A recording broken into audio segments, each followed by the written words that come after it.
1999 ஹேமட் அப்படின்ற நபர் நியூயார்க்ல ஒரு வீடு வாங்கணும் அப்படின்னு சொல்லி ஆசைப்படுறாரு. இதுக்காக இவர் கொஞ்சம் கொஞ்சமா காசு சேர்த்து வைக்கிறாரு. ஒரு கட்டத்துல $4,55,000 ஒரு வீட்டை வாங்குறாரு. அந்த வீடு புதுசா ஆல்டர் பண்ண ஒரு வீடு. இந்த வீட்டை பார்த்த உடனே இவருக்கு ரொம்பவே சந்தோஷமா இருந்தது. இந்த வீட்டை சுத்தி பார்க்கலாம் அப்படின்னு சொல்லி ஒவ்வொரு ரூமா போயிட்டு சுத்தி பார்த்துட்டு இருக்காரு. இப்படி இவரு ஒரு ரூமை திறந்துட்டு உள்ளார போகும்போது தான் உள்ளார ஒரு ட்ரம் இருக்கிறத இவர் பாக்குறாரு. அது ஒரு 55 கேலன் இருக்கக்கூடிய ஒரு இரும்பு ட்ரம். இதை பார்த்த ஹேமட்டுக்கு என்னடா இது சம்பந்தமே இல்லாம வீட்டுக்குள்ள ஒரு ட்ரம் இருக்கு அப்படின்னு யோசிக்கிறாரு. சரி, அப்படி அந்த ட்ரம்முக்குள்ள என்னதான் இருக்கு அப்படின்னு சொல்லி போய் பார்க்கலாம் அப்படின்னு சொல்லி அந்த ட்ரம்மை பிடிச்சி ஓபன் பண்ண ட்ரை பண்றாரு. இவர் ரொம்ப நேரமா திறக்க ட்ரை பண்றாரு. ஆனா அவரால் திறக்கவே முடியல. அந்த ட்ரம் சுத்தி பாத்தீங்கன்னா துரு பிடிச்சிருக்கு. சரி, இந்த ட்ரம்மை திறக்க முடியல, இதை நம்ம ஓரமா வச்சிடலாம் அப்படின்னு சொல்லி ஒரு ரூமுடைய ஓரத்துல கஷ்டப்பட்டு அதை தள்ளிட்டு போய் வைக்கிறாரு. ஏன்னா அந்த ட்ரம் அவ்வளவு வெயிட். அந்த ட்ரம்மோட வெயிட் பாத்தீங்கன்னா கிட்டத்தட்ட 156 கிலோ இருக்கும் அப்படின்னு சொல்றாங்க. இவ்வளவு வெயிட் இருக்கக்கூடிய ஒரு ட்ரம் நம்மளுக்கு தேவையே இல்லை, அது தூக்கி எங்கேயாச்சும் எடைக்கு போட்டு காசு பாத்திரலாம் அப்படின்னு சொல்லி இவர் யோசிக்கிறாரு. இந்த சமயம் தான் ஹேமட்டுக்கு ஒரு விஷயம் தோணுது. ஒருவேளை இந்த ட்ரம் இந்த வீட்டை நமக்கு வித்த அந்த ஓனருடைய இதா இருக்குமோ அப்படின்னு யோசிக்கிறாரு. இதனால இவர் ஓனருக்கே கால் பண்ணி இந்த மாதிரி வீட்டுல ஒரு ட்ரம் இருக்கு, இந்த ட்ரம் நீங்க தான் விட்டு போனீங்களா அப்படின்னு கேட்கிறாரு. அதுக்கு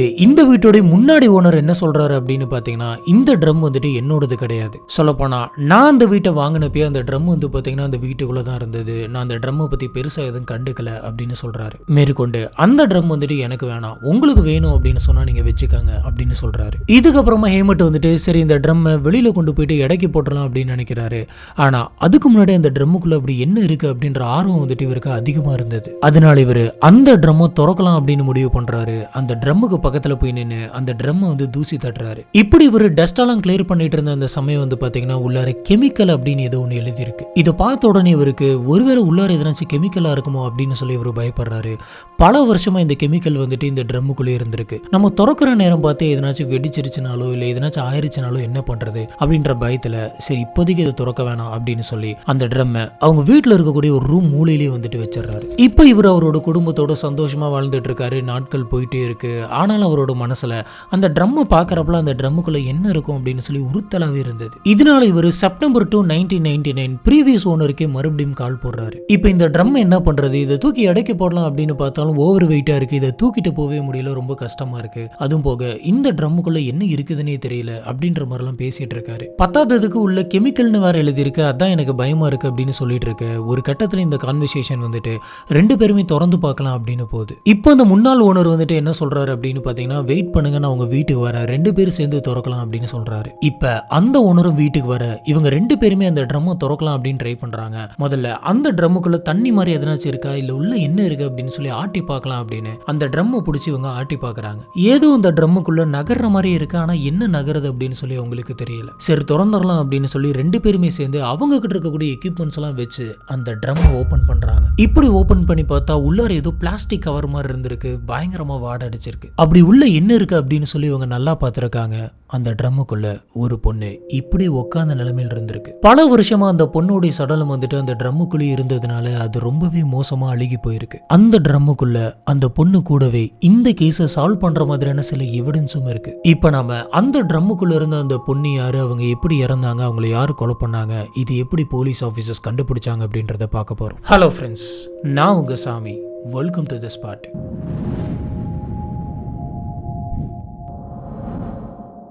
ரேனா ஆஞ்சலிகா டிசம்பர் 2, 1941 அமெரிக்காவுடைய சென்ட்ரல் கண்ட்ரியான எல் சால்வேடர்ல இவங்க பிறக்கிறாங்க. ரேனா ரொம்ப வித்தியாசமான பொண்ணு. அவங்களுக்கு சின்ன வயசுல இருந்தே கிராஃப்ட் அப்படின்னா ரொம்ப ரொம்ப பிடிக்கும். பேப்பர்ஸ் வச்சு நிறைய ஷேப்ஸ்ல நிறைய திங்ஸ் எல்லாம் இவங்க மேக் பண்ணுவாங்க. வீட்டுல எதனாச்சும் வேஸ்டான பொருட்கள்லாம் கிடந்துச்சு அப்படின்னு சொன்னா அது எல்லாமே எடுத்து வச்சு அதை யூஸ்ஃபுல்லா எதனாச்சும் ஒரு பொருளா மாத்தி வைப்பாங்க. நிறைய கட்டிங்ஸ் எல்லாம் பண்ணுவாங்க. நிறைய டிசைன்ஸ் டெக்கரேஷன்ஸ் எல்லாம் பண்ணுவாங்க. இந்த மாதிரியான கிரியேட்டிவான ஒர்க் எல்லாம் பண்றதுல ரேனாவை அடிச்சுக்க ஆளே இல்லை அப்படின்னு சொல்லலாம். இதுலயும் குறிப்பா ரேனாவுக்கு ஆர்டிபிஷியல் ஃப்ளவர்ஸ் எல்லாம் பண்றது ரொம்ப ரொம்ப பிடிக்குமா. இது கூடவே இவங்களுக்கு ஃபேஷன், ஹோம் மேக்கிங் அப்படின்னு சொல்லி நிறைய விஷயங்கள் இன்ட்ரெஸ்ட் இருந்தது. இப்படி இருக்கிறப்ப ரேனா ஒரு பையனை லவ் பண்ணாங்க. அந்த பையனை இவங்களுக்கு ரொம்ப ரொம்ப பிடிச்சிருந்தது. அந்த பையனை இவங்க கல்யாணம் பண்ணிக்கிட்டாங்க. கல்யாணம் ஆனதுக்கு அப்புறமும் இவங்களோட லைஃப் ரொம்பவே சூப்பரா தான் போயிட்டு இருந்தது. ஆனா ஒரு கட்டத்துல ரேனாவுக்கு அவங்க ஹஸ்பண்ட் இன்னொரு பொண்ணு கூட சுத்திட்டு இருக்காரு அப்படின்ற விஷயம் தெரியுது. அவங்க ஹஸ்பண்டோடைய நடவடிக்கை கொஞ்சம் கூட சரியில்லை. இது எல்லாத்தையுமே நோட் பண்ண ரேனா இதுக்கு மேல இவர் கூட வாழக்கூடாது அப்படின்னு சொல்லி அவரை டைவர்ஸ் பண்ணிடுறாங்க. என்னதான் ரேனா அவங்களோட ஹஸ்பண்டை டைவர்ஸ் பண்ணாலும் அவர் இவங்களுக்கு ரொம்ப பிடிக்கும் அப்படின்றதுனால அவருடைய ஞாபகமாவே இவங்க இருந்திருக்காங்க. இப்போ இவங்க என்ன யோசிக்கிறாங்க அப்படின்னு பாத்தீங்கன்னா, நம்ம இன்னமே அவரோட ஊர்லயே தான் இருக்கோம், அதனாலதான் நம்மளுக்கு அவருடைய ஞாபகமாவே இருக்கு, நம்ம இந்த ஊரை விட்டு வெளியில எங்கேயாச்சும் போகணும், போயிட்டு புது வாழ்க்கை புது கல்யாணம் அப்படின்னு சொல்லி புதுசா நம்மளோட லைஃபை ஸ்டார்ட் பண்ணும் அப்படின்னு நினைக்கிறாங்க. இதனால ரேனா வந்துட்டு அவங்க அம்மா கிட்ட போயிட்டு, அம்மா இதுக்கு மேல நான் இங்க இருக்க வேணாம் அப்படின்னு நினைக்கிறேன், நான் யூஎஸ் போலான் இருக்கேன், அங்க போயிட்டு எதனாச்சும் ஒரு கம்பெனியில போயிட்டு வேலை பார்க்கலான் இருக்கேன் அப்படின்னு சொல்றாங்க. இதை கேட்ட அவங்க அம்மா வந்துட்டு ரேனாவுடைய சூழ்நிலையை புரிஞ்சுக்கிட்டு, நீ சொல்றதும் கரெக்ட் தான், நீ யூஎஸ்கே போயிட்டு புது வாழ்க்கையை ஸ்டார்ட் பண்ணு அப்படின்னு சொல்றாங்க. இதனால ரேனா 1960ல யூஎஸ்ல இருக்கக்கூடிய நியூயார்க்குக்கு போறாங்க. அப்ப ரேனாவுக்கு 19 வயசு. இவங்க நியூயார்க்ல ஆர்டிபிஷியல் ஃபிளவர்ஸ் எல்லாம் மேக் பண்ணக்கூடிய ஒரு கம்பெனிக்கு வேலைக்கு போறாங்க. இந்த கம்பெனியோட ஓனர் பேரு ஹார்வர்ட் எல்கின்ஸ். இவர் ஒரு மிகப்பெரிய பிசினஸ் மேன். அங்க போனதுக்கு அப்புறம் ரேனா வந்துட்டு அவங்களுடைய செலவுகளை கம்ப்ளீட்டா குறைச்சிக்கிட்டாங்க. அவங்களோட சம்பளத்துல முக்காவாசி பணத்தை அவங்களோட அம்மாவுக்கே மாசம் மாசம் அனுப்பி வச்சிருவாங்களாம். இப்படி ஒவ்வொரு மாசமும் அவங்களோட சம்பளத்தை அனுப்புறப்பெல்லாம் கூடவே வந்துட்டு அவங்க ஒரு லெட்டர் எழுதி அனுப்புவாங்க. அந்த லெட்டர்ல இந்த மாசம் என்னென்னலாம் நடந்துச்சு, நான் என்னென்ன பண்ணேன், அடுத்த மாசம் என்ன பண்ணலான் இருக்கேன் அப்படின்ற எல்லாத்தையுமே விலாவரியா எழுதி அனுப்புவாங்க. பொதுவாகவே மாசம் ஆரம்பிச்ச உடனே உங்களுக்கு சம்பளம் தந்துருவாங்க. அதனால மாசத்தோடைய முதல் 3 நாள்லயே வந்துட்டு இந்த லெட்டர் அவங்க அம்மாவுக்கு இவங்க போஸ்ட் பண்ணிடுவாங்க. ரேனாவுக்கு அவங்க வேலை செய்யற கம்பெனி ரொம்ப ரொம்ப பிடிக்குமா. காரணம் என்ன அப்படின்னு பாத்தீங்கன்னா, அது அவங்களுக்கு ரொம்ப ரொம்ப பிடிச்ச வேலை. அதை செய்யறதுல ரேனாவுக்கு ரொம்ப ரொம்ப சந்தோஷம். அவங்க கம்பெனில என்னென்ன வேலை தராங்களோ அந்த எல்லா வேலையுமே இவங்க ரொம்பவே கரெக்டா பண்ணுவாங்களாம். அதுவும் கூட வேலை செய்யறவங்க எல்லாத்தோடவும் இவங்க சூப்பராகவே பண்ணுவாங்களாம். இந்த சமயத்துல ரியாவுக்கு கேத்தி அப்படின்ற ஒரு ஃப்ரெண்ட் இருந்தாங்க. இவங்க கிட்ட அவங்க எல்லா விஷயத்தையுமே ஷேர் பண்ணிப்பாங்களாம். அவங்க அந்த லெவலுக்கு ஒரு சூப்பரான ஃப்ரெண்டா இருந்திருக்காங்க. இவங்களுக்குள்ள இருந்த பாண்டிங் வந்துட்டு ரொம்ப அதிகமாகுது. இதனால ரேயா அவங்க லைஃப்ல நடக்கிற எல்லா விஷயத்தையுமே வந்துட்டு இந்த ஃப்ரெண்டான கேத்தி கிட்ட சொல்லிடுவாங்களாம். எந்த விஷயத்தையுமே இவங்க கிட்ட மறைக்க மாட்டாங்களாம். அந்த லெவலுக்கு ட்ரூவா இருந்திருக்காங்க. எல்லாமே நல்லா தான் போயிட்டு இருந்தது. இந்த சமயத்துல தான் ரேனா அந்த கம்பெனியோட ஓனரான எல்கின்ஸை பாக்குறாங்க. ரெண்டு பேருமே ஒரு 2-3 தடவை தான் பேசியிருக்காங்க. பேசும்போதே அவங்களுக்குள்ள ஒரு நல்ல பாண்டிங் இருந்திருக்கு. இருந்தாலும் இதை இவங்க வெளியில காட்டிக்கிட்டது இல்லை. இந்த எல்கின்ஸ் வந்துட்டு மத்த எம்ப்ளாயிஸ் கிட்ட எப்படி பேசுவாரோ அதே மாதிரிதான் இவங்க கிட்டையும் பேசியிருக்காரு. ஆனா ஒரு கட்டத்துக்கு மேல இவங்க 2 பேருமே பயங்கர க்ளோஸ் ஆயிடுறாங்க. இவங்களுக்குள்ள ஒரு நல்ல ஃப்ரெண்ட்ஷிப் வருது. இப்படி இவங்க ஃப்ரெண்ட்ஸா பேச ஆரம்பிச்ச அந்த ஃப்ரெண்ட்ஷிப்பே நாளடைவில் காதலா மாறுது. இதுல எல்கின்ஸ்க்கு ஏற்கனவே கல்யாணம் ஆயிருக்கு, குழந்தைங்க இருக்கு.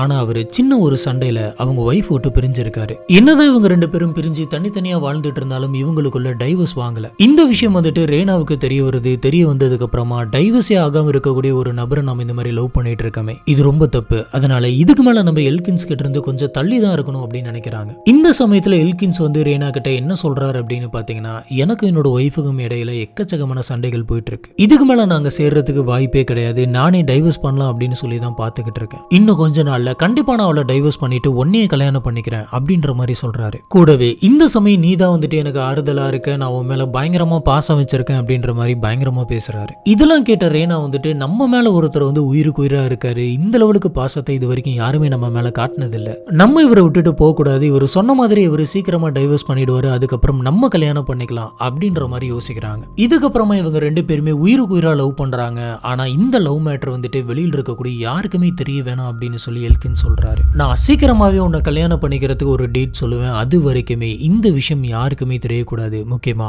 உன்னோட க்ளோஸ் ஃப்ரெண்ட்ஸுக்கு கூட தெரியக்கூடாது அப்படின்னு சொல்றாரு. இதுக்கு ரேனாவும் சரி அப்படின்னு சொல்றாங்க. ரேனாவுக்கு எல்கின்ஸ் மேல பயங்கரமான நம்பிக்கை இருந்தது. அதனால சுத்தி இருக்கிறவங்க யாருக்கிட்டையுமே இந்த லவ் மேட்டர் சொல்ல கிடையாது. இன்னும் சொல்ல போனா அவங்களோட பெஸ்ட் ஃப்ரெண்டான கேத்தி கிட்ட கூட இந்த விஷயத்தை இவங்க சொல்ல கிடையாது. ஆனா இவங்களுக்கு அவங்க அம்மா கிட்ட மட்டும் இந்த விஷயத்த சொல்லலாம் அப்படின்ற மாதிரி தோணுது. இருந்தாலும் இன்னும் டைவர்ஸே ஆகாத ஒரு நபரை வந்துட்டு நீ லவ் பண்ணிட்டு இருக்க அப்படின்னு சொல்லி கண்டிப்பா அம்மா இதுக்கு சம்மதம் தெரிவிக்க மாட்டாங்க அப்படின்ற மாதிரி இவங்க யோசிக்கிறாங்க. இதனால இவங்க பொறுமையா அவருக்கு டைவர்ஸ் ஆகட்டும், கல்யாணம் ஆகிறதுக்கு முன்னாடி இந்த விஷயத்த சொல்லிக்கலாம் அப்படின்ற மாதிரி நினைக்கிறாங்க. இதுக்கப்புறமா இவங்க 2 பேருமே வெளியில போய் நிறைய டைம் ஸ்பெண்ட் பண்ண ஆரம்பிச்சிருக்காங்க, ஒன்னா தங்க ஆரம்பிச்சிருக்காங்க. இப்படி இவங்களோட லைஃப் வந்துட்டு போயிட்டு இருந்தது. திடீர்னு ஒரு நாள் ரேனா வந்துட்டு பயங்கரமா வாமிட் பண்ணி இருந்திருக்காங்க. என்னாச்சுன்னு தெரியல, ஒருவேளை ஃபுட் பாய்சனா இருக்குமோ அப்படின்ற மாதிரி ஹாஸ்பிட்டல் போயிட்டு செக் பண்றாங்க. இப்படி செக் பண்ணப்பதான் அவங்க ஷாக் ஆகிற மாதிரியான ஒரு விஷயம் இவங்களுக்கு தெரிய வருது. அது என்னன்னா, ரேனா பிரெக்னெண்டா இருக்காங்க. இப்ப ரேனா வந்துட்டு ஸ்ட்ரெயிட்டா எல்கின்ஸ் கிட்ட போயிட்டு, இப்ப நான் பிரெக்னெண்டா இருக்கேன், இதுக்கு மேல கல்யாணம் பண்ணிக்காம இருந்தோம் அப்படின்னு சொன்னா ரொம்பவே கஷ்டம், அதனால சீக்கிரமா டைவர்ஸ்க்கு அப்ளை பண்ணுங்க, நம்ம கல்யாணம் பண்ணிக்கலாம் அப்படின்ற மாதிரி கேக்குறாங்க. இதுக்கு எல்கின்ஸ் வந்துட்டு, இது சரியான டைம் கிடையாது, டைம் வர்றப்ப நானே சொல்றேன், அது வரைக்கும் நீ வெயிட் பண்ணு அப்படின்னு சொல்றாரு. ஆனா நாட்கள் போயிட்டே இருக்கு, மாசங்கள் போயிட்டே இருக்கு. எல்கின்ஸ் வந்துட்டு எதுவுமே சொல்ல கிடையாது.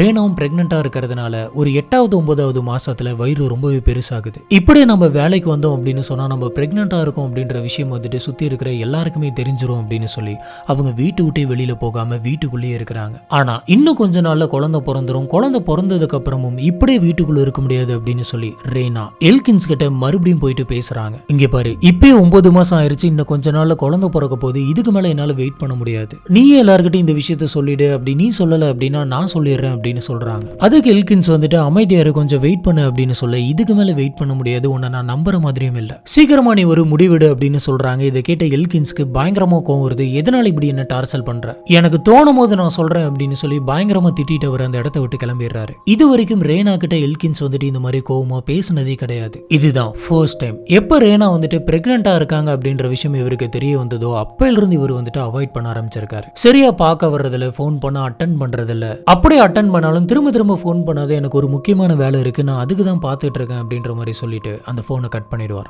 நேர்ல பார்த்தாலும் இவர் பயங்கரமா சண்டை போட்டுட்டே தான் இருப்பாராம். இதுல இருந்து ரேனாவுக்கு ஒரே ஒரு விஷயம் மட்டும் தெளிவா புரியுது, எல்கின்ஸ் நம்மள டைம் பாஸ்க்காக தான் யூஸ் பண்ணியிருக்காரு, தன்னோட ஒய்ஃபையும் குழந்தையும் விட்டுட்டு வரேன் அப்படின்னு அவர் சொன்னது எல்லாமே பொய் தான் அப்படின்னு. இவ்வளவு நாள் நம்மள ஏமாத்திட்டாரே அப்படின்னு சொல்லி ரேனாவுக்கு பயங்கரமா கோவம் வருது. இந்த கோவத்துல இவங்க என்ன பண்றாங்க அப்படின்னு பாத்தீங்கன்னா, எல்கின்ஸோட ஒய்ஃபுக்கே டைரக்டா கால் பண்ணி நடந்த எல்லா விஷயத்தையுமே சொல்லி, கூடவே நான் பிரெக்னெண்டா இருக்கேன் அப்படின்ற விஷயத்தையும் சொல்றாங்க. இப்போ அவர் என்ன அவாய்ட் பண்றாரு, என்ன ஏமாத்த பாக்குறாரு அப்படின்ற மாதிரி சொல்லிட்டு, கூடவே நீங்க 2 பேரும் பிடிக்காம தானே இப்ப பிரிஞ்சிருக்கீங்க, அதனால தயவு செஞ்சு நீங்க 2 பேருமே டைவர்ஸ் வாங்கிக்கங்க, வாங்கிட்டு என் கூட சேர்ந்து வாழ சொல்லுங்க அப்படின்ற மாதிரிலாம் இவங்க சொல்லியிருக்காங்க. இந்த சமயம் எல்கின்ஸோட ஒய்ஃபுக்கு இந்த விஷயத்தை பத்தி எதுவுமே தெரியாது. இது உங்களுக்கு பயங்கர ஷாக்கிங்கா இருந்திருக்கு. நீங்க என்ன பண்ணுவீங்களோ தெரியாது, அவரை என் கூட வந்து வாழ சொல்லுங்க அப்படின்ற மாதிரி மிரட்டிட்டு அந்த போனை இவங்க கட் பண்ணிருக்காங்க. இப்ப உண்மையாலுமே இங்க என்ன நடந்திருக்கு அப்படின்னு பாத்தீங்கன்னா, எல்கின்ஸோட ஒய்ஃப் வந்துட்டு எல்கின்ஸ் கிட்ட ஒரு சின்ன சண்டைனால தான் பிரிஞ்சிருக்காங்க. ஆனா என்னைக்கு இருந்தாலும் நம்ம 2 பேருமே சேர்ந்து ஒன்னா வாழலாம் அப்படின்ற எண்ணம் வந்து பாத்தீங்கன்னா இவங்க 2 பேருக்குள்ளயுமே இருந்திருக்கு. இதனாலதான் இவங்க 2 பேருமே டைவர்ஸ் வாங்காம இருந்திருக்காங்க.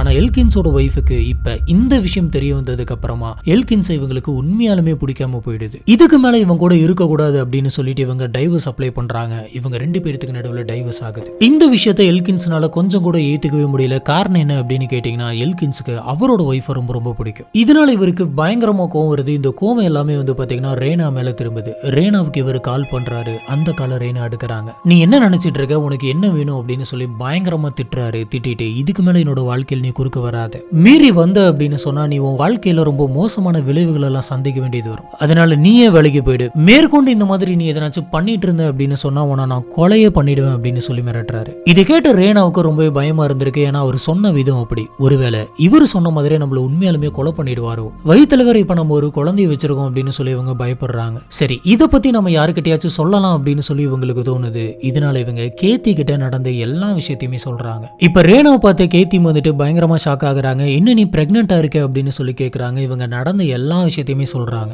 நீ என்ன சொல்ற, இன்னும் டைவர்ஸ் கூட ஆகாம இருக்க ஒரு நபரை நீ எப்படி லவ் பண்ண முடியும் அப்படின்னு சொல்லி பயங்கரமா திட்டுறாங்க. இந்த விஷயம் மட்டும் உன்னோட அம்மாவுக்கு தெரிஞ்சது அப்படின்னு சொன்னா அவங்க ரொம்பவே மனசு உடைஞ்சிருவாங்க. இதை பத்திலாம் நீ கொஞ்சமாச்சும் யோசிச்சு பாத்தியா, இதுக்கு ஒரு நாள் அவங்க வந்துட்டு சம்மதிக்க மாட்டாங்க அப்படின்ற மாதிரி சொல்லிட்டு இருக்காங்க. இந்த சமயத்துல ரேனா வந்துட்டு எல்கின்ஸ் இந்த மாதிரி என்ன மிரட்டினார் அப்படின்ற விஷயத்தெல்லாம் சொல்றாங்க. இதுக்கு கேத்தி வந்துட்டு அவரு பயங்கரமான பணக்காரரு, பிசினஸ் மேனு, கண்டிப்பா இதை பண்ணாலும் பண்ணுவாரு, அவரு பெருசா யாரும் எந்த கேள்வியும் கேட்க மாட்டாங்க, அதனால அவரோட வாழ்க்கையில இதுக்கு மேல நீ குறுக்க போகாது அப்படின்ற மாதிரி இவங்க அட்வைஸ் பண்றாங்க. சரி, எதை பத்தி நீ யோசிக்காத, நீ உட்காந்து ரெஸ்ட் அடி, எதா இருந்தாலும் நம்ம பாத்துக்கலாம் அப்படின்னு சொல்லிட்டு கேத்தி அந்த இடத்த விட்டு கிளம்புறாங்க. என்னதான் கேத்தி இவ்வளவு சொல்லிட்டு போயிருந்தாலும் ரேனாவுக்கு அவரை மறக்க முடியல, அவரை நினைக்காமலும் இருக்க முடியல. அடுத்த நாள் காலையில கேத்தி வந்துட்டு ரேனாவுக்கு கால் பண்றாங்க. ரிங் போயிட்டே இருக்கு. ஆனா ரேனா வந்துட்டு அந்த காலை எடுக்கல. 2 டைம் கூப்பிட்டு பாக்குறாங்க. ஆனா 2 டைமும் ரேனா அந்த காலை எடுக்கல. இதனால இவங்களுக்கு கொஞ்சம் பயமா இருக்கு. தொடர்ந்து இவங்க ஒரு 5 தடவை கால் பண்றாங்க. ஆனா எந்த காலையுமே அவங்க அட்டென்ட் பண்ணல. ரேனா இந்த மாதிரி பண்ணவே மாட்டாங்க. எப்பயுமே அவங்க ஃபர்ஸ்ட் டைம் கால் பண்ணும்போது எடுத்துருவாங்க. இது கேத்திக்கு ரொம்ப சந்தேகமா இருந்திருக்கு.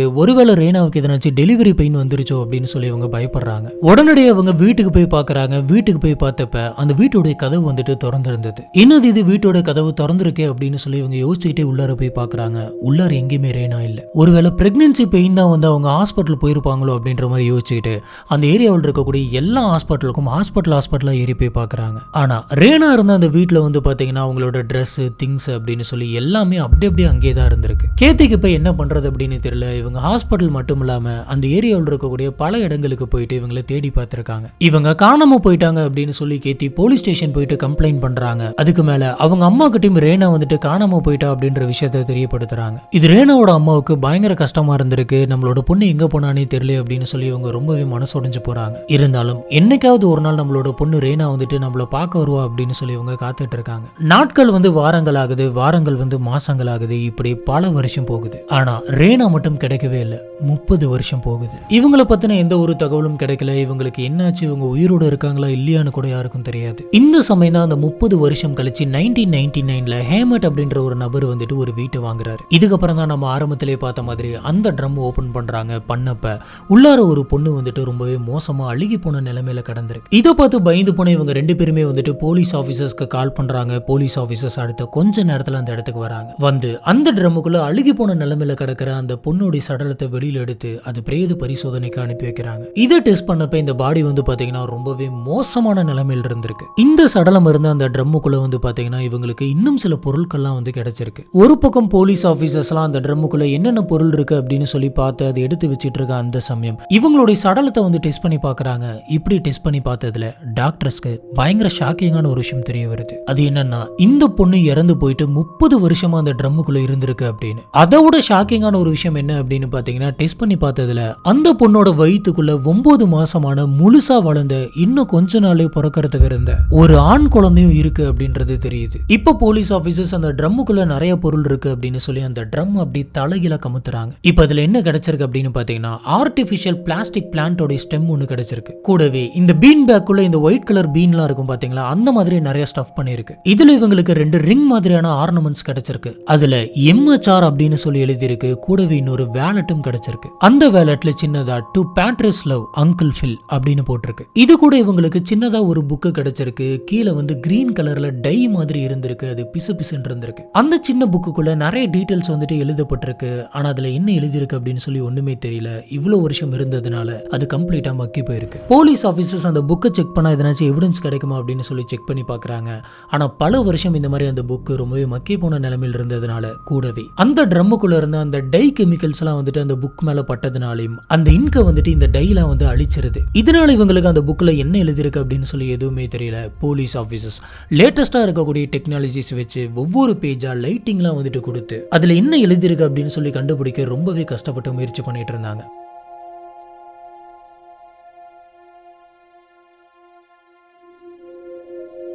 என்னதான் இன்க்லாம் வந்துட்டு அழிஞ்சிருந்தாலும் எழுதின இம்ப்ரெஷனை வந்துட்டு கண்டுபிடிக்க ட்ரை பண்ணலாம் அப்படின்னு சொல்லி பேஜ் வைஸ் பேஜா வச்சு இன்ஃப்ராரெட் லைட்டிங்லாம் கொடுத்து இவங்க டெஸ்ட் பண்ணி எடுக்கிறாங்க. இப்படி டெஸ்ட் பண்ணதுல இவங்களுக்கு கொஞ்சம் இன்ஃபர்மேஷனா கிடைக்குது. இப்படி இவங்க தேடி பார்த்ததுல அந்த புக் வந்துட்டு ஒரு டைரி அப்படின்னு தெரியுது. அந்த டைரியோட ஃபர்ஸ்ட் பேஜ்ல ரேனா ஏஞ்சலிகா 27 வயசு எல் சால்வடர் அப்படின்னு எழுதியிருக்கு. கூடவே 34th ஸ்ட்ரீட் மெல்ரோஸ் பிளாஸ்டிக் ஃபேக்டரி அப்படின்னு எழுதியிருக்கு. அதுவும் இல்லாம இவங்க பார்ட் டைமா பக்கத்துல நானியாவும் ஒர்க் பண்ணிருக்காங்க அப்படின்ற விஷயமும் அந்த டைரியில மென்ஷன் பண்ணிருக்கு. மேற்கொண்டு வேற எதனாச்சும் டீடைல்ஸ் கிடைக்குமா அப்படின்னு சொல்லி போலீஸ் ஆபீசர்ஸ் நிறைய ரேஸ் வச்சு கண்டுபிடிச்சு பார்த்ததுல அந்த டைரியில ஒருத்தவங்களுடைய போன் நம்பரும் இருந்திருக்கு. இந்த போன் நம்பர் யாரோடதா இருக்கும், ஒருவேளை இந்த போனுக்கு நம்ம கால் பண்ணி பார்த்தோம் அப்படின்னு சொன்னா இந்த கேஸ்க்கு சம்பந்தப்பட்ட எதனாச்சும் ஒரு விஷயம் வந்து தெரிய வரும் அப்படின்னு நினைக்கிறாங்க. இருந்தாலும் இந்த டைரி வந்து பாத்தீங்கன்னா 30 வருஷத்துக்கு முன்னாடி எழுதினது. இப்போ வரைக்குமே அவங்க நம்பர் மாத்தாம இருக்கணும், வீடு மாத்தாம இருக்கணும் அப்படின்ற மாதிரிலாம் இவங்க யோசிச்சுட்டு இருக்காங்க. என்ன இருந்தாலும் சரி, ஃபர்ஸ்ட் இந்த நம்பருக்கு நம்ம கால் பண்ணி பார்ப்போம், கால் பண்ணி கன்ஃபார்ம் பண்ணிப்போம் அப்படின்னு சொல்லி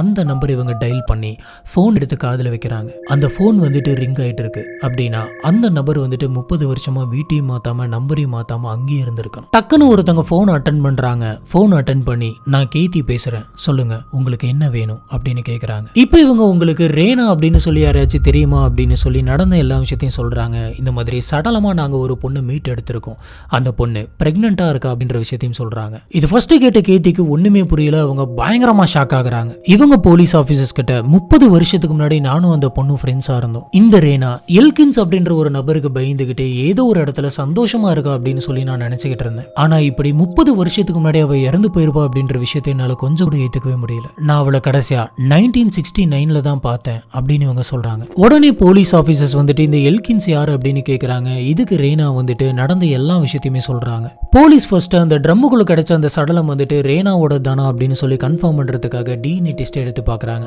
இப்படி செக் பண்ணி பார்த்ததுல இது ரேனா தான் அப்படின்னு சொல்லி 100% கன்ஃபார்ம் ஆகுது. போலீஸ் ஆபீசர்ஸ் அடுத்து அந்த ட்ரம் யாருடையது, அது எங்கிருந்து வந்துச்சு அப்படின்னு சொல்லி விசாரிக்கிறாங்க. இந்த ட்ரம் கெமிக்கல் டை எல்லாம் ஊத்தி வச்சு ஒரு இடத்துல இருந்து இன்னொரு இடத்துக்கு டிரான்ஸ்போர்ட் பண்றதுக்காக யூஸ் பண்ணிருக்காங்க அப்படின்னு தெரியுது. அந்த ட்ரம்ல சில சீரியல் நம்பர்ஸ் எல்லாம் இருக்கு. கூடவே என்ன எழுதி இருக்கு அப்படின்னு பாத்தீங்கன்னா shift to Melrose plastics, Manhattan content based plastic flower company அப்படின்னு போட்டிருக்கு. இது கூடவே இந்த வீட்டை இதுக்கு முன்னாடி யார் யாரெல்லாம் வச்சிருந்தாங்க, யார் யார்கிட்டலாம் கை மாறுச்சு அப்படின்ற மாதிரி போலீஸ் விசாரிக்கிறாங்க. இப்படி விசாரிச்சப்ப இந்த வீட்டை முத வாங்கினது எல்கின்ஸ் தான் அப்படின்ற மாதிரி தெரிய வருது. அவர்கிட்ட இருந்து ஒரு நபருக்கு கை மாறி இருக்கு, அந்த நபர்கிட்ட இருந்து ஹேமட்டோட முன்னாள் ஓனருக்கு கை மாறி இருக்கு. அதுக்கப்புறம் தான் இந்த வீடு ஹேமட்க்கு வந்திருக்கு. இந்த ட்ரம் வந்துட்டு எல்கின்ஸோட கம்பெனிக்கு தான் வந்திருக்கு. மேற்கொண்டு அந்த வீட்டையுமே வந்து இதுக்கு முன்னாடி எல்கின்ஸ் தான் வச்சிருந்திருக்காரு. அப்படின்னா ரேயான் மேல இருந்த கோவத்துல எல்கின்ஸ் தான் வந்து ரேயானை கொலை பண்ணி அந்த ட்ரம்முக்குள்ள வச்சு மூடி இருக்கணும் அப்படின்ற மாதிரி இவங்களுக்கு தோணுது. பிரேத பரிசோதனையில ரேயான் வந்துட்டு எப்படி இறந்திருக்காங்க அப்படின்னு சொல்லி டாக்டர் சொல்றாங்க அப்படின்னு பாத்தீங்கன்னா அவங்களோட தலையில ஏதோ ஒண்ணு பலமா தாக்கி இருக்கு. அவங்க உடம்புல பல இடங்கள்ல வந்து பிராக்சர் இருக்கு. தலையில வந்து ரொம்ப பலமா அடிபட்டு எலும்பி நொறுங்கி இருக்கு. இவங்க சாகறதுக்கு முன்னாடி அந்த அளவுக்கு மூர்க்கத்தனமா அடிச்சு கொலை பண்ணிருக்காங்க. இவங்களை கொலை பண்றதுக்கு எல்கின்ஸை தவிர வேற யாருக்குமே எந்த விதமான மோட்டவும் கிடையாது. அதனால போலீஸ் ஆபீசர்ஸ் நம்ம போயிட்டு எல்கின்ஸை விசாரிக்கலாம் அப்படின்னு முடிவு பண்றாங்க. ஆனா எல்கின்ஸ் அவரோட வீட்டை அவரோட கம்பெனியை 1972 வித்துட்டு புளோரிடாவுக்கு போயிருக்காரு. அதாவது ரேனா காணாம போன 3 வருஷம் கழிச்சு. இதுக்கப்புறமா போலீஸ் ஆபீசர்ஸ் எல்லாருமே புளோரிடாவுக்கு போயிட்டு எல்கின்ஸோட வீட்டை கண்டுபிடிச்சு எல்கின்ஸை மீட் பண்ண போறாங்க. அந்த சமயம் எல்கின்ஸ்க்கு 71 வயசு. போலீஸ் ஆபீசர்ஸ் இவரை பார்த்து உங்களுக்கு ரேனா யாருன்னு தெரியுமா? 30 வருஷத்துக்கு முன்னாடி யாரோ ஒருத்தவங்க அவங்கள ரொம்ப மோசமா கொலை பண்ணிருக்காங்க. உங்களுக்கு யாரு மேலேயாச்சும் சந்தேகம் இருக்கா அப்படின்ற மாதிரி கேக்குறாங்க. அதுக்கு எல்கின்ஸ் வந்துட்டு ரேனாவா, அந்த மாதிரி எனக்கு யாரையும் ஞாபகம் இல்ல, எனக்கு ரொம்ப வயசாயிருச்சு அப்படின்றதுனால நிறைய விஷயத்த நான் மறந்துட்டேன், என்ன நீங்க தொந்தரவு பண்ணாதீங்க அப்படின்ற மாதிரி சொல்லியிருக்காரு. போலீஸ் ஆபீசர்ஸும் அவங்களால முடிஞ்ச அளவுக்கு துருவி விசாரிச்சிருக்காங்க. ஆனா எல்கின்ஸ் கிட்ட இருந்து எந்த ஒரு உண்மையும் வரல. அவருக்கு உண்மையாலுமே மறந்து போயிருச்சா இல்ல வேணும்னே தெரியாத மாதிரி நடிக்கிறாரா அப்படின்றத கூட போலீஸ்னால கண்டுபிடிக்க முடியல. சரி, இப்ப இவரோட டிஎன்ஏவை எடுத்து வயிற்றில் இருக்கக்கூடிய அந்த குழந்தையோட டிஎன்ஏவோட மேட்ச் பண்ணி பார்க்கலாம், அந்த குழந்தைக்கு இவர் தான் அப்பாவான்னு சொல்லி கன்ஃபார்ம் பண்ணிக்கலாம் அப்படின்னு நினைக்கிறாங்க. இதுக்காக இவங்க எல்கின்ஸ் கிட்ட பிளட் சாம்பிள் கேட்கறாங்க. ஆனா எல்கின்ஸ் வந்து நான் தரமாட்டேன் அப்படின்ற மாதிரி சொல்லிடுறாரு. இவங்களும் எவ்வளவு கேட்டு பாக்குறாங்க, ஆனா அவரு தரவே கிடையாது. இதுக்கப்புறமா police officer search warrant, arrest warrant எல்லாத்தையுமே வாங்கிட்டு வந்து அதுக்கப்புறமா எல்கின்ஸ் கிட்ட பேசிக்கலாம் அப்படின்னு சொல்லி அந்த இடத்தை விட்டு கிளம்பி போறாங்க. இப்படி இவங்க கிளம்பி போன அதுக்கு அடுத்த நாள் எல்கின்ஸ் வந்துட்டு இவங்களால கான்டாக்ட் பண்ண முடியல. என்னாச்சுன்னு சொல்லி வந்து பார்த்தப்ப இவர் அவரோட நெய்பர் வீட்டு கராஜ்ல காருக்குள்ளே தன்னைத்தானே சுட்டுக்கிட்டு தற்கொலை பண்ணிட்டு இறந்து போயிருக்காரு. இவர் சாகிறதுக்கு முன்னாடி ஷாப்பிங் பண்ண போயிருக்காரு. போயிட்டு ஒரு துப்பாக்கி புல்லட் எல்லாமே வாங்கிட்டு வந்திருக்காரு. வாங்கிட்டு வந்து அந்த காருக்குள்ள உட்காந்து தன்னைத்தானே சுட்டுக்கிட்டு அந்த கார்ல வந்து இறந்து போறாரு. அவரோட காலுக்கு நடுவில் அந்த துப்பாக்கி இருக்கு. இதெல்லாம் வச்சு பாக்குறப்ப எல்லாருக்கும் என்ன தோணுது அப்படின்னு பாத்தீங்கன்னா இவர் தான் அந்த கொலையை பண்ணியிருக்கணும். எப்படி இருந்தாலும் நம்ம இப்ப மாட்டிக்க போறோம், இவ்வளவு வருஷம் நம்ம தப்பிச்சிட்டோம், இதுக்கு மேல நம்மளால ஜெயில இருக்க முடியாது அப்படின்னு சொல்லி நம்மளே சுட்டுக்கிட்டே செத்தரலாம் அப்படின்னு சொல்லி இவராவே தற்கொலை பண்ணிக்கிட்ட மாதிரி இருக்கு. இப்படி நடந்த எல்லாத்தையுமே வச்சு பாக்குறப்ப போலீஸ் ஆபீசர்ஸ்க்கு ஒரு தேரி தோணுது. அது என்னன்னா இந்த எல்கின்ஸ் வந்துட்டு ரியானுக்கு போன் பண்ணி உன்கிட்ட நான் கொஞ்சம் பேசணும், நம்ம சேர்ந்து வாழலாம் அப்படின்ற மாதிரி பேசியிருக்கலாம். இதை நம்பி ரியான் வந்துட்டு அந்த கம்பெனிக்கு போயிருக்கலாம். அன்னைக்கு அந்த கம்பெனில யாருமே இல்லாம இருந்திருப்பாங்க. இப்ப அந்த கம்பெனிக்குள்ள இவங்க 2 பேரும் பேசிட்டு இருந்த அந்த சமயத்துல இவங்களுக்குள்ள ஒரு சண்டை வந்திருக்கும். அந்த சண்டை பெருசாகி இதுல ரியான் வந்துட்டு போராடி இருக்கணும். ஆனா விடாம பயங்கரமா ரொம்ப மூர்க்கத்தனமா கொடூரமா தாக்கி இருக்கணும். இதுக்கப்புறமா இது எப்படி மறைக்கலாம் அப்படின்னு சொல்லி யோசிச்சுக்கிட்டு இருந்த எல்கின்ஸ்க்கு வந்துட்டு அந்த கம்பெனில ஆர்டிபிஷியல் ஃபிளவருக்கு யூஸ் பண்ணக்கூடிய அந்த கெமிக்கல் டை இருக்கக்கூடிய அந்த ட்ரம்மை பார்த்திருக்கணும். பார்த்த உடனே இந்த சடலத்தை தூக்கிட்டு போயிட்டு அந்த ட்ரம்முக்குள்ள போட்டு மூடி வச்சிருக்கணும். இதுக்கப்புறம் இந்த ட்ரம்மை வந்துட்டு பல முறை கடலை தூக்கி போடலாம் அப்படின்ற மாதிரி இவர் நினைச்சிருக்கணும். ஆனா அந்த ட்ரம் பயங்கர வெயிட்டா இருக்கிறதுனால இவரால தனியா இந்த வேலையை பண்ணவே முடியல. ரொம்ப நாளா இது எப்படி டிஸ்போஸ் பண்ணலாம் அப்படின்னு சொல்லி யோசிச்சுட்டு இருந்த இவரு சரி இந்த ட்ரம் பாட்டுக்கு தனியா இருக்கட்டும் அப்படின்னு சொல்லி வீட்டிலே ஒரு மூலையில தள்ளிட்டு போய் வச்சிருந்திருக்கணும். இதுக்கப்புறமா பல மாசம் போயிருக்கு, பல வருஷம் போயிருக்கு. எல்கின்ஸ்க்கு உண்மையாலுமே அந்த ட்ரம் வீட்டுக்குள்ள இருக்குது அப்படின்றதே மறந்துருக்காங்க. இதுல இவரு 3 வருஷம் கழிச்சு அந்த வீட்டை இன்னொருத்தங்களுக்கு வித்தப்ப வேணும்னே கூட அங்க வச்சுட்டு போயிருக்கலாம். அப்படி இல்லைன்னா உண்மையாலுமே இப்படி ஒரு ட்ரம் இங்க இருக்கு அப்படின்றத மறந்து கூட அவர் விட்டு போயிருக்கலாம். இதுக்கப்புறம் தான் 30 வருஷம் கழிச்சு இந்த ட்ரம் கண்டுபிடிச்சு இந்த எல்லா விஷயமும் தெரிஞ்சிருக்கணும் அப்படின்ற மாதிரி சொல்றாங்க. கிட்டத்தட்ட 30 வருஷம் கழிச்சு தான் ரேனாவுக்கு என்னாச்சு அப்படின்னு சொல்லி இந்த கேஸே வந்துட்டு சால்வ் ஆயிருக்கு. இந்த விஷயம் வெளியில வந்தப்ப ரேனா அம்மாவுடைய வயசு 95. என்னைக்காவது நம்ம பொண்ணு வந்துட்டு கிடைச்சிருவா, என்னைக்காவது ஒரு நாள் நம்மள பார்க்க வருவா அப்படின்னு சொல்லி இத்தனை நாள் அவங்க காத்துக்கிட்டு இருந்தாங்க. ஆனா இதுக்கு மேல வரவே மாட்டா, அவன் 30 வருஷத்துக்கு முன்னாடி இறந்து போயிட்டா அப்படின்ற விஷயம் இவங்களுக்கு தெரிய வந்தது. இவங்களுக்கு ஒரு பெரிய அதிர்ச்சியா இருந்தது. இவங்க பயங்கரமா அழுகுறாங்க. அடுத்த ஒரு மாசத்துல இவங்க இறந்தும் போறாங்க. இவங்க இறந்து போறதுக்கு முன்னாடி ஒரு இன்டர்வியூல இவங்க என்ன சொல்லியிருக்காங்க அப்படின்னு பாத்தீங்கன்னா என்னைக்கு இருந்தாலும் என்னோட பொண்ணு என்கிட்ட வந்துருவா அப்படின்னு சொல்லி எனக்கு தோணிட்டே இருந்தது. ஆனா பலமுறை என்னோட கனவுல என்னோட பொண்ணு வந்து ஒரு இருட்டு ரூம்குள்ள இருக்கிற மாதிரியும் இங்க நான் மாட்டிக்கிட்டேன், என்னால தப்பிச்சு வெளியில வர முடியல அப்படின்னு சொல்லி தட்டிக்கிட்டே இருக்கிற மாதிரியுமே இவங்களுக்கு கனவு வந்துட்டே இருந்தது. இந்த எல்லா விஷயத்தையுமே இவங்க அந்த இன்டர்வியூல சொல்லி அழுதுருக்காங்க. ஆனா இன்னைக்கு நம்ம பார்த்த இந்த கேஸ் வந்துட்டு உண்மையாலுமே நினைச்சு பார்க்கறதுக்கு பயங்கரமா இருக்கு. 30 வருஷத்துக்கு முன்னாடி ஒருத்தங்க இறந்து போய் அவங்கள ட்ரம்ல வச்சு அது 30 வருஷமா யாருமே பார்க்காம கடைசியா ஒரு நாள் வெளியில வந்து இந்த விஷயத்தை கேட்கறப்ப சுத்தி இருக்கவங்களுக்கு எல்லாம் எப்படி இருக்குன்னு பாருங்க. அவங்க அம்மாவுக்கு, கேத்திக்கு, முக்கியமா கேத்திக்கெல்லாம் பயங்கர ஷாக்கா இருக்கும். 30 வருஷம் கழிச்சு அவங்க எதிர்பார்த்தே இருக்க மாட்டாங்க இந்த மாதிரி ஒரு கால் வரும். அந்த கால்ல 30 வருஷத்துக்கு முன்னாடி தொலைஞ்சு போன அவங்களோட ஃப்ரெண்டு வந்துட்டு ட்ரம்முக்குள்ள இறந்து போன நிலைமையில கிடைப்பாங்க அப்படின்னு. இவங்க அவ்வளவு நாள் வரைக்குமே அவங்க ஏதோ ஒரு இடத்துல உயிரோடு இருப்பாங்கன்னு நினைச்சிட்டு இருந்தாங்க. ஆனா இவங்களாம் நினைச்சிட்டு இருந்த அந்த சமயத்துல ரெய்னா வந்துட்டு ஒரு மூலையில ட்ரம்முக்குள்ள இருந்திருக்காங்க. இதுதான் இன்னைக்கு நம்ம பார்க்கறது இந்த கேஸ். இந்த கேஸை பத்தி உங்களுக்கு என்ன தோணுது அப்படிங்கறத கீழே இருக்கக்கூடிய கமெண்ட் பாக்ஸ்ல மறக்காம ஸ்பாட் பண்ணுங்க. நம்ம அங்க வச்சு இதை பத்தி டிஸ்கஸ் பண்ணுவோம்.